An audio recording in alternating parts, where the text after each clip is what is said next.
Bonjour, bonjour, merci à tous là pour cette invitation. Aujourd'hui, je vais vous parler d'un sujet un peu différent, c'est le microbiome en oncologie, et surtout en oncologie thoracique. Mes conflits d'intérêts.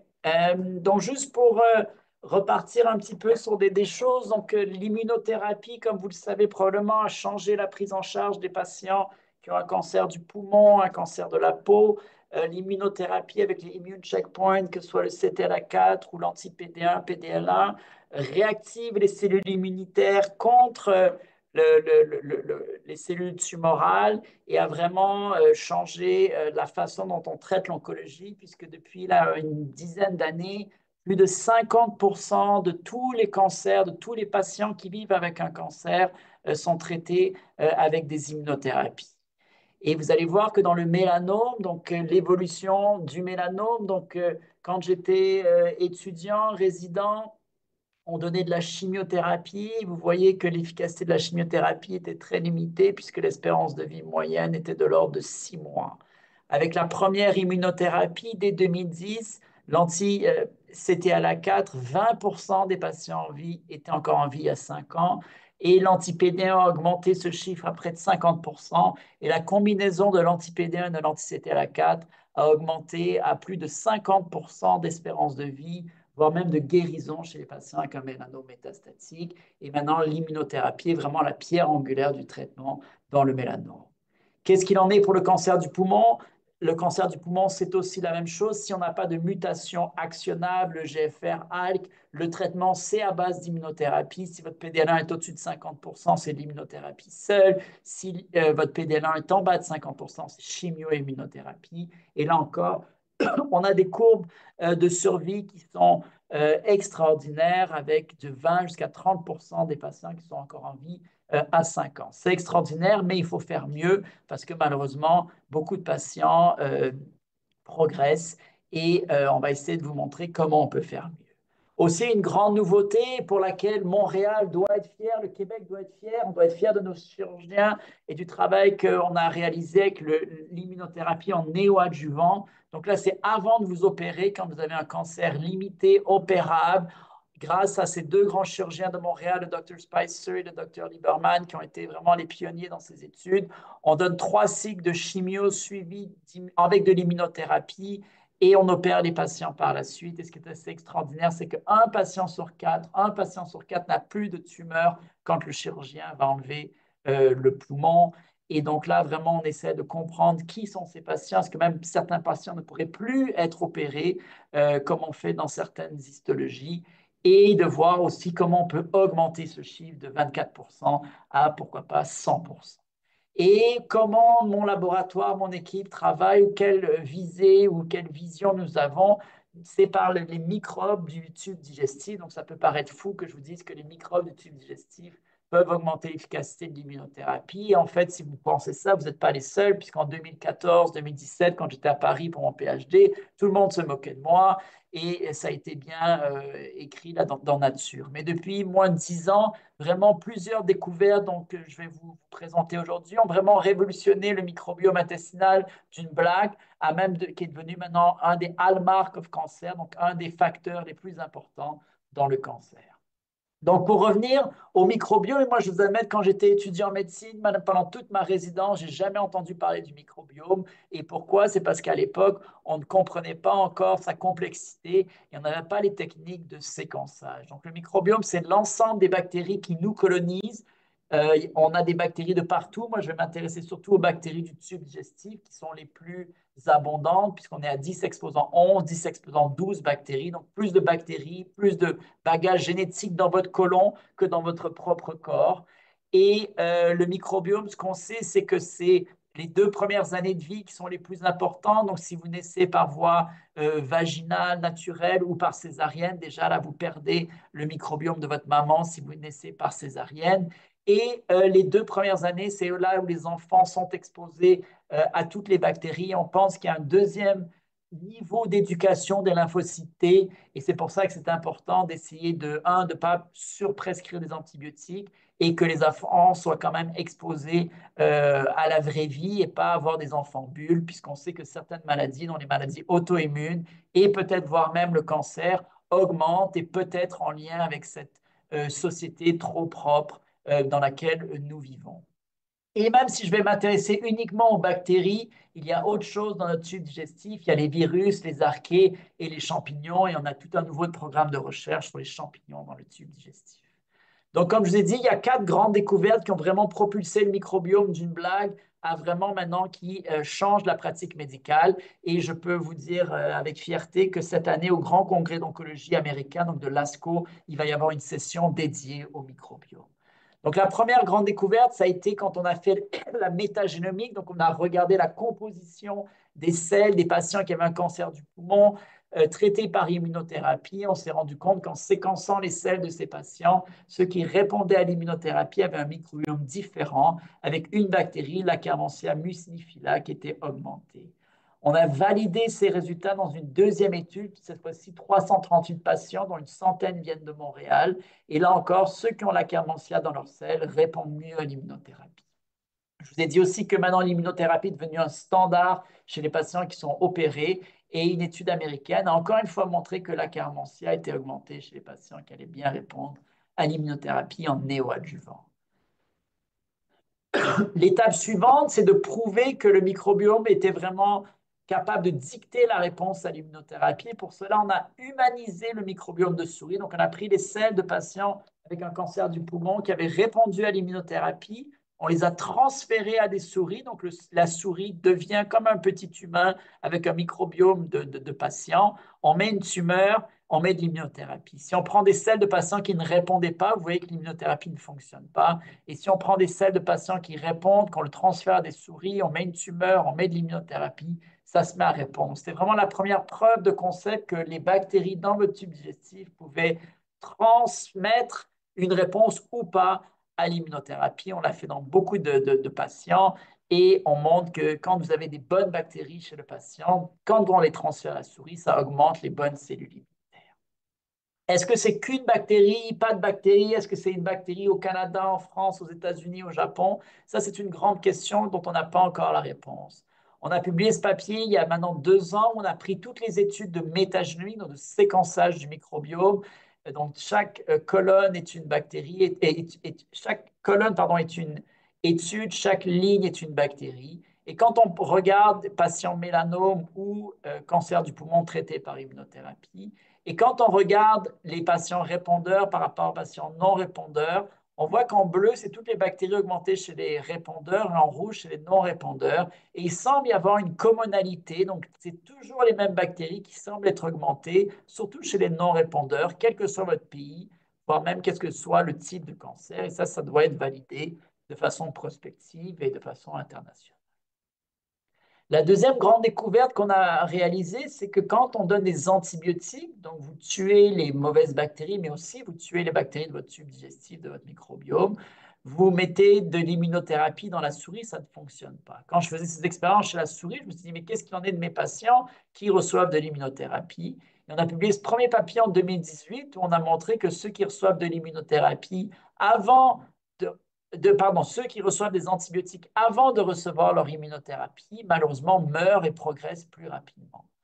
Euh, Ma collègue vient de publier ce papier qui montre que ceux qui reçoivent de la chimiothérapie et de l'immunothérapie, je vous dis que notre nouveau standard en cancer métastatique du poumon, on a la même chose. Ceux qui ont reçu des antibiotiques progressent plus rapidement. Et on a publié une méta-analyse qui montre qu'en prenant toutes les études des gens dans le monde, donc plus de 100 études, qui montrent tous la même chose, vous voyez, de façon assez significative, que si vous prenez des antibiotiques avant le début de votre immunothérapie, quel que soit votre type de cancer, vous avez presque 2 fois plus de chances de progresser que ceux qui n'ont pas pris d'antibiotiques.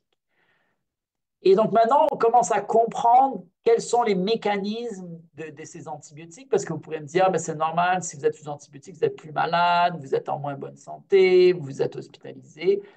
Mais nous, ce qu'on montre, c'est que vraiment, les antibiotiques, ça élimine les bonnes bactéries et ça augmente des mauvaises bactéries, telles que les entéroclosters. Vous perdez les bonnes bactéries, telles que les ruminocoques.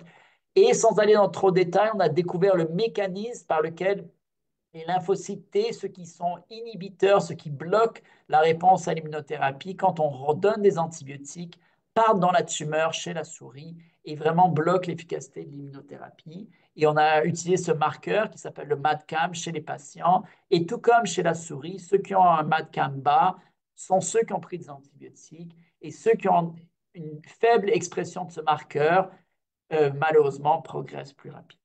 Donc, vous allez me dire, OK, si un patient doit prendre des antibiotiques, c'est facile, j'ai juste à lui redonner d'autres bactéries, des probiotiques. Je vais chez mon pharmacien, j'achète des bouteilles de probiotiques. En Israël, ils ont fait cet exercice, ils ont pris des donneurs sains, ils leur ont donné des antibiotiques, puis ils ont suivi leur microbiome de façon continue. Et ça, c'est la courbe rouge. Donc, vous prenez des antibiotiques, vous tuez votre bonne bactérie, donc la courbe diminue et le microbiome revient et se renormalise. Ici, vous voyez dans leur étude, ça se renormalise après 30 jours d'antibiotiques. Ils ont pris après un groupe où ils ont donné les antibiotiques suivis d'un probiotique, donc des bactéries, et vous voyez qu'au lieu d'améliorer les choses, le probiotique a aggravé les choses et ça a pris encore beaucoup plus de temps au microbiome à récupérer. Donc, encore une fois, ça montre vraiment l'importance de, oui, l'hypothèse de on perd des bactéries, j'ai juste à en rajouter est bonne, mais si on en rajoute avec des probiotiques qu'on trouve sur le marché, vous voyez, vous aggravez les choses. Donc, en 2025, en oncologie, quand vous prenez des antibiotiques, quand vous prenez de l'immunothérapie, il n'y a pas d'indication à prendre des probiotiques actuellement.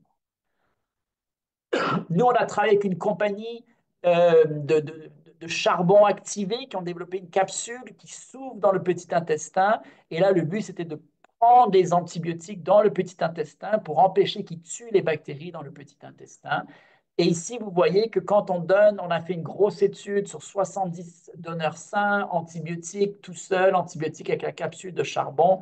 Mais pour aller rapidement, juste vous dire que quand on prend la capsule de charbon, on n'est plus capable de trouver des antibiotiques dans vos selles. Et ce qui est encore plus extraordinaire, c'est quand on prend que l'antibiotique, encore une fois, comme le groupe israélien, on perd la diversité du microbiote. 30 jours après, on n'est toujours pas revenu à notre normal. Mais les donneurs qui reprenaient les antibiotiques et la capsule de charbon, légère diminution du microbiome, mais ça revient vite à la normale. Donc, qu'est-ce qu'on peut vous recommander? Qu'est-ce qu'on peut dire aux médecins, aux pharmaciens, aux médecins de famille, aux pneumologues? C'est avant ou quand un patient a un cancer, il est sous immunothérapie, il faut faire hyper attention à la prescription des antibiotiques. Et il faut vraiment les prescrire de façon judicieuse. C'est-à-dire que oh, le patient est tout sotte, oh, ben, je vais pas faire de rayon X, oh, il n'a pas de globules blancs, juste donner des antibiotiques parce qu'il va commencer un traitement cher. Ça, c'est ce qu'on veut surtout, surtout éviter. Et comme je vous dis, cette année, on a écrit les recommandations de l'ASCO sur la prise judicieuse des antibiotiques et vraiment de bien documenter, OK, il y a une infection, le patient a besoin d'antibiotiques. Et dans un deuxième temps, dans les années à venir, on est en train de travailler sur des technologies, des stratégies pour une fois qu'un patient a besoin d'antibiotiques, comment on peut faire pour améliorer son microbiome avant qu'il reçoive de l'immunothérapie.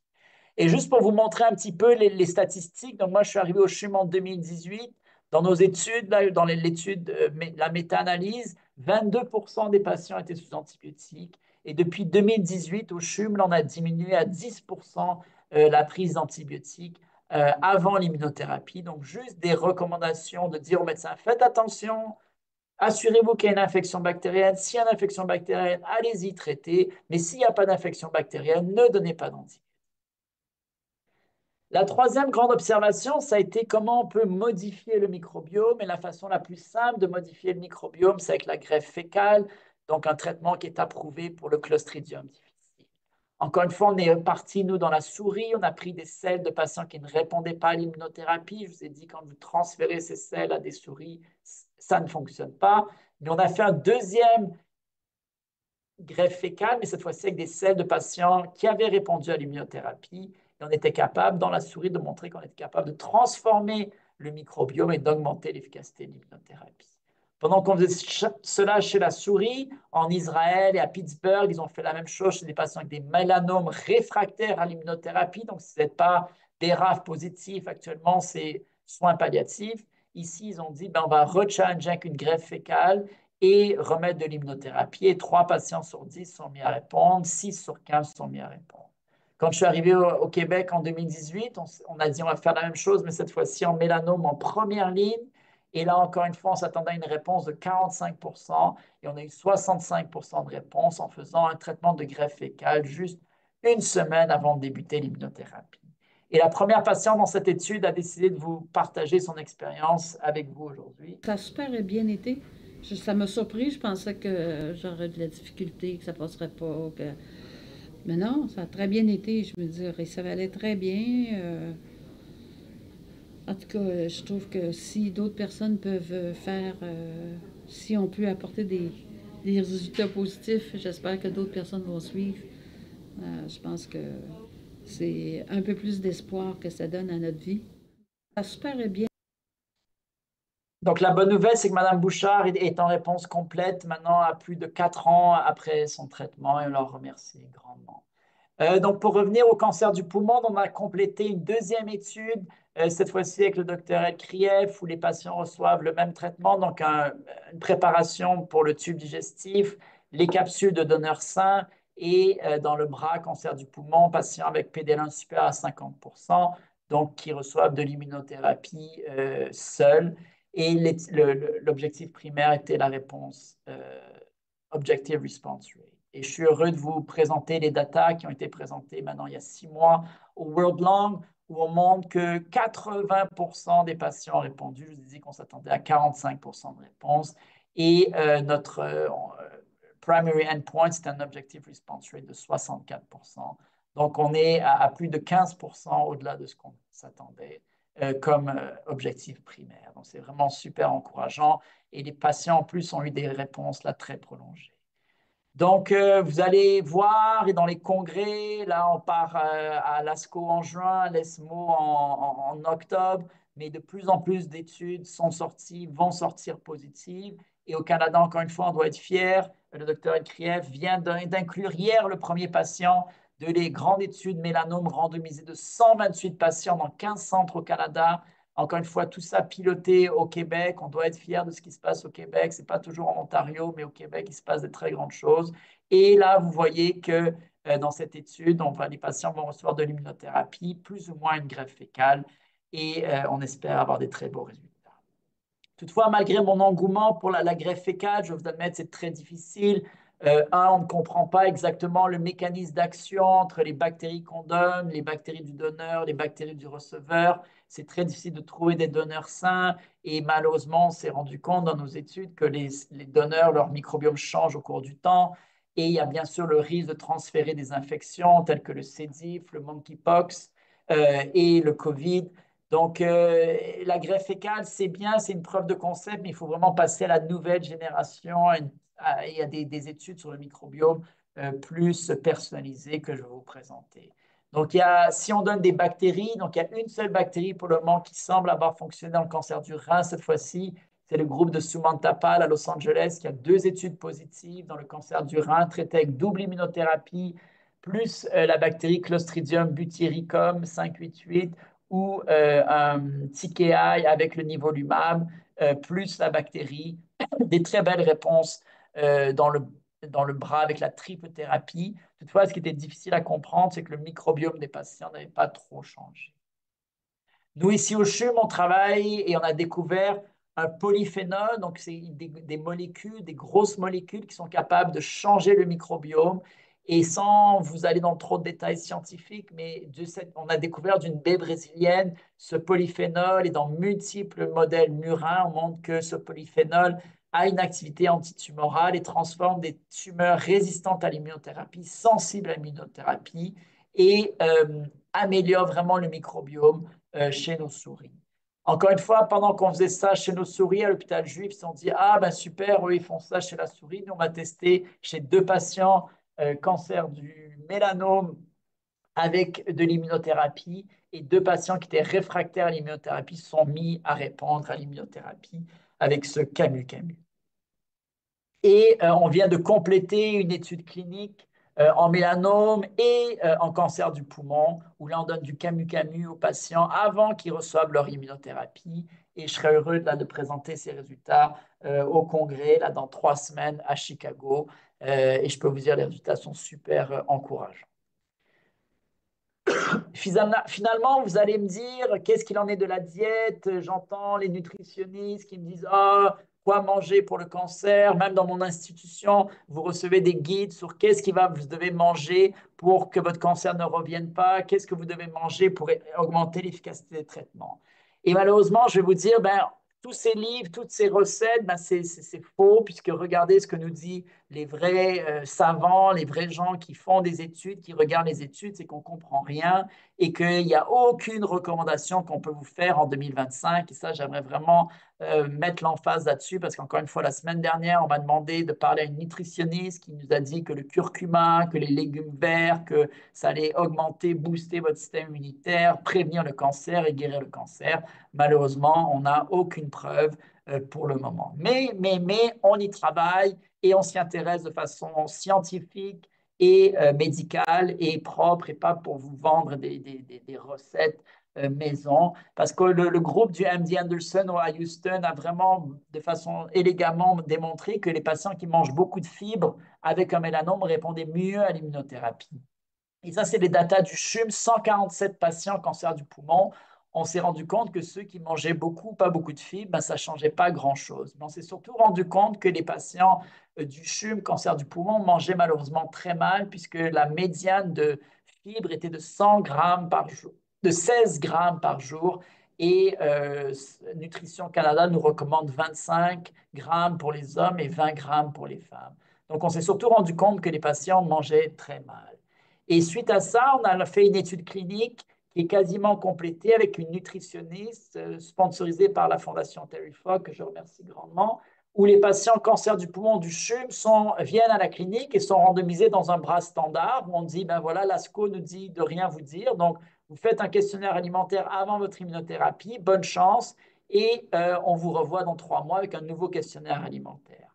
Dans le bras intervention, les patients font le questionnaire alimentaire et nos nutritionnistes rencontrent les patients toutes les 3 semaines. Et encore une fois, ne font pas des recommandations de ah, il y a un petit fruit, il y a une herbe qui coûte très cher qui va vous guérir. Non, c'est monsieur, madame, voilà les recommandations canadiennes. Mangez mieux, mangez des fibres, mangez une diète méditerranéenne et essayez, peut-être ça peut vous aider pour votre cancer. Et on refera un point dans 3 mois avec un nouveau questionnaire alimentaire.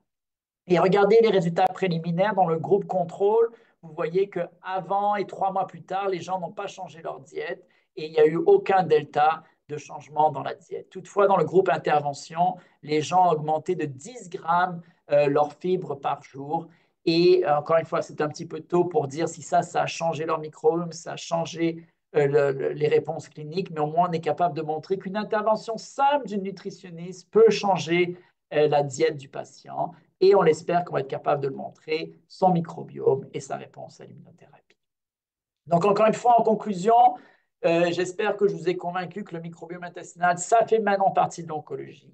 Que oui, on doit développer des biomarqueurs, on doit essayer de comprendre et d'utiliser de nouvelles technologies pour séquencer le microbiome de façon rapide et efficace pour pouvoir dire à un patient, monsieur, madame, vous avez un bon microbiome, allez-y, recevez votre immunothérapie, ou monsieur, madame, vous avez un mauvais microbiome, on va devoir faire quelque chose. Il faut faire attention à la prise d'antibiotiques, surtout avant le début de l'immunothérapie. Et comme je vous dis, on va faire quelque chose, ben c'est quoi si on va faire quelque chose? Et notre groupe travaille sur plusieurs stratégies pour changer le microbiome. Notre groupe travaille aussi sur plusieurs stratégies pour monitorer le microbiome et vraiment utiliser un peu le microbiome comme un marqueur, comme on fait le CT scan ou le PET scan tous les 3 mois. C'est, ah, il y a un changement dans les bactéries, peut-être ça pourrait prédire ou pas la résistance à l'immunothérapie. Et si vous avez des mauvaises bactéries, comment on peut faire pour les changer, pour les resetter avec des greffes, avec des consortiums de bactéries, avec des prébiotiques ou de la diète. Et plusieurs études sont en cours au CHU.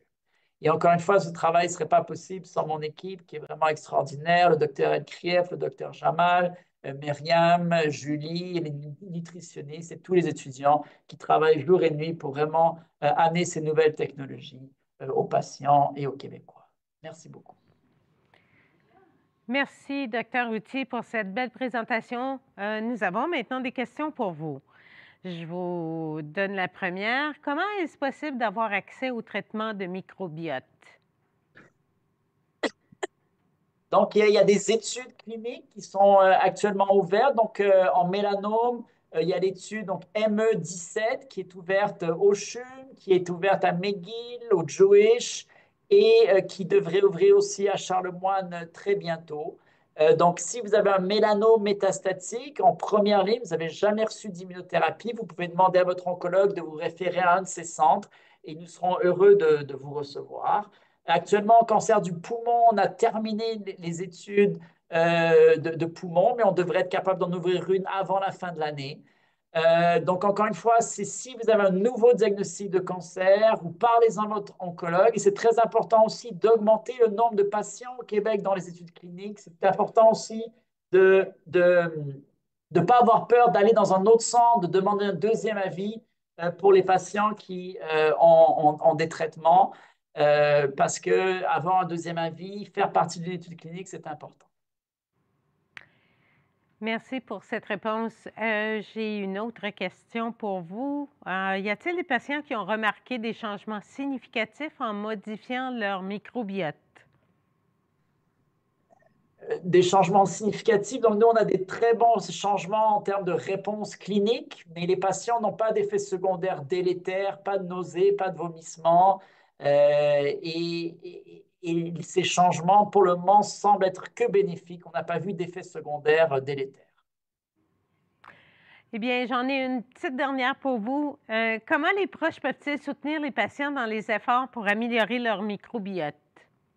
Ben, c'est une très bonne question et qu'on se pose nous-mêmes. Et je suis heureux de vous dire que notre infirmière Julie Malo a un très grand projet de recherche sur comment les proches aidants, les patients vivent toutes nos études cliniques, comment les appréhensions. Mais encore une fois, peut-être, comme je vous dis, suivre les recommandations de Nutrition Canada, d'être près de leurs personnes malades, de les encourager à sortir, de faire de l'exercice, de bien manger et d'être là pour eux. C'est les seules choses que je peux recommander en 2025. Mais voilà, d'être présent, de les encourager à bien manger, de faire de l'activité physique et de participer à des études cliniques. Donc, demandez à votre oncologue, est-ce qu'il y a des études? Je n'ai pas peur de venir à Montréal, je n'ai pas peur de venir au CHUM. Et si vous êtes éligible à une étude clinique, on sera heureux de vous avoir comme patient et on sera heureux de vous avoir comme patient aussi, même si vous n'êtes pas dans une étude.